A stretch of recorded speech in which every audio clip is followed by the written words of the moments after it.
you were starting to tell me a story. I said, no, leave it. Tell us the story about when United were going for the double, weren't you? And you played them at Anfield. You were playing for Liverpool. Well, the build-up to this game, you can feel it in the club. Right, the week before the game we're playing Man United.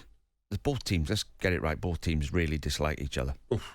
And Ronnie Moran, Roy Evans, Graeme Souness started talking about the game on Monday. Yeah. Hey, we can't have this lot winning the league. We can't have this lot beating us, started going like that. Anyway, we played the game at Anfield. I think we had 2 subs then. I remember John Barnes went off with a hamstring. Either both the subs are on or the one sub was on. So I've gone down the right wing, first half, come back, check back, went across it with my right foot. What sort of time in the game left? It's about quarter of an hour before half time. Half an hour gone, right? So I've gone down the right, went across it. Dennis Irwin's closing me down. Checked back on my left foot, looked in the box, tried to hit an in-swinging crossing. And as I've crossed it, Dennis has left his foot there, Dennis Irwin. Oof. And it's gone at the side of my pad into my calf. And I knew it was a bit damaged, but I got red socks on. So I get in half time, hobbled in, sat down, pulled my sock down. Yeah. I've got a hole in my leg the size of an egg, right? Really? And I can see all the sinews moving up and down. So I've gone to Ronnie Moran. Ronnie, look at my leg. I'm in big trouble. He went, get yourself in the treatment room. Come on, get yourself in here. So I walk in the treatment room. Gary Pallister's been taken off. He's broken an artery on the top of his foot. And the blood squirting out of his laces in his boot. As I walk past him, doctor comes in, Liverpool doctor, get on the bed. I get on the bed, I've got a hole in my leg, right? He's got 10 minutes to sort it out. He gets a kidney bowl dish, puts 6 buds of cotton wool in, fills it with Dettol, pair of tweezers. He stuffed all 6 cotton wools inside my leg. And I went, what are you going to do with that now? And Ronnie Moran come in, he went, hey, you're not coming off with that. We can't lose to these. So he stitched my leg back up, put Elastopass round it, and Ronnie Moran's going, get yourself out there. We had a cup final. I said, Ronnie, we got cup final next week.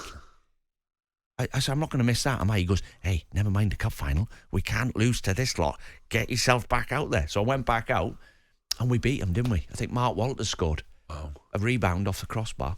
And lap of honour. But right now, the whole town, there's no way we can lose to Man United. There isn't, yeah. Well, look, 2016 I mentioned was the last time United won it up at Anfield. And let's say a very good morning to treble winner Dwight Yorke joins us now. Dwight, a very good morning. Morning, Dwight. Morning, Dino. Where's my golf partner been? Dwight, I hope he's not put you off your breakfast, mate, after that story. Dear, oh dear. We play golf together all the time. Yeah? Where? Well, he's emigrated now, hasn't he? He's gone to Dubai. He's living in he's like a superstar. He's like the king of Trinidad and Tobago. And I never see him anymore. You don't even ring me, Dwight. Why don't you ring me anymore? You know that's not true, mate. You know I'm always there. I'm always on the back burner. Dwight, this game at Anfield, listen, United are absolutely flying. Liverpool are hit or miss, but you just got a feeling this could be a turning point if Liverpool can beat United. But with the type of form United are in, this could be some game. Yeah, well, it's the kind of game that you probably in previous years, that you would think that, is probably a straightforward result where in favor of Liverpool. But I'm not so sure now. I think United has turned a new leaf under the new guidance of the manager. The players are obviously coming off a magnificent cup result in terms of winning the first trophy in 6 years. These players are in high confidence, and there is a good feel factor back at United again. So I've got to say that United are slightly favoured, but although we know that going at Anfield is never going to be easy, and the fact that Liverpool are pretty much fighting for their life, really, because with the challenge of overcoming in the Champions League against Real Madrid, and then obviously trying to get into that 4th spot. So the pressure is really on Liverpool as far as I'm concerned. Dwight, do you think Manchester United, are they still in this title hunt? I look at the points here at the moment. United have a game in hand. Should they win it 52? They're only 3 behind City. So it'd be 8 behind Arsenal. Have they got a slight chance of winning the Premier League? I think that's the correct term. I think they got a slight chance. I just think that they didn't believe at the beginning as much as they are now. And you're seeing a turn in events where their mentality have changed. And yes, they got an outside chance. We've all been there. We've seen it over the years. The 30 years of Premier League has been in full flow. 11 points is not guaranteed coming down to, the business end of the season. And we've seen team falls in the past. And Arsenal haven't won it for a while, even though they're going great guns. So, Are you still there, Dwight? we always know when it comes down to that business and how, yeah, I'm here. Yeah, go on, sorry. We lost you for a second. And how difficult it is. Dwight. And so, Dwight, I've been really impressed with Ten Hag's. That's going to be a testing time. We got a bit of a delay there. But Dwight, I've been really impressed with his recruitment.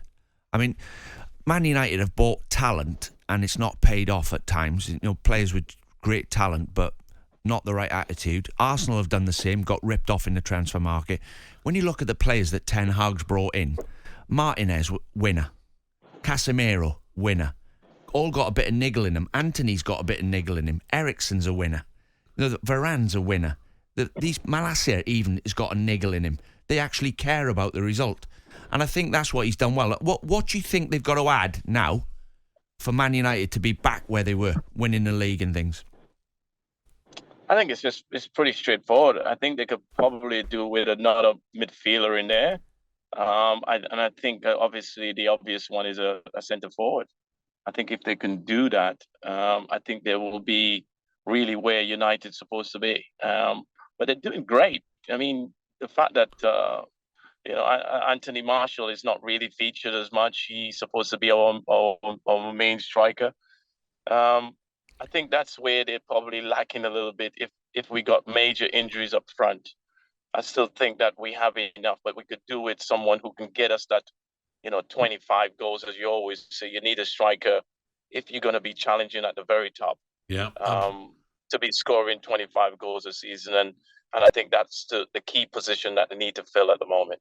Dwight, listen, always a pleasure, mate. Thanks for joining us this morning. Enjoy the game at the weekend on Sunday from Anfield. It should be an absolute cracker. Dwight, have a great weekend. Thank you. Yeah, speak to you soon, Dwight. Okay. All right, Dino, I'll give you a call. Thanks. Dwight Yorke. It's amazing many people just have lost your numbers, Dino. I don't know why. Do you know what he does in the morning, Dwight? He gets up at 6 o'clock in the morning, goes to the gym. You should see him. He looks like Conor Benn, chiselled. He then goes down the range, and it's about 200 drivers, and then he goes and plays golf. That's his day. Brilliant. Nothing wrong with that. talkSPORT Breakfast with Alan Brazil. Thursday and Friday morning, 6 till 10. On AM, on DAB, via the talkSPORT app and on your smart speaker. talkSPORT.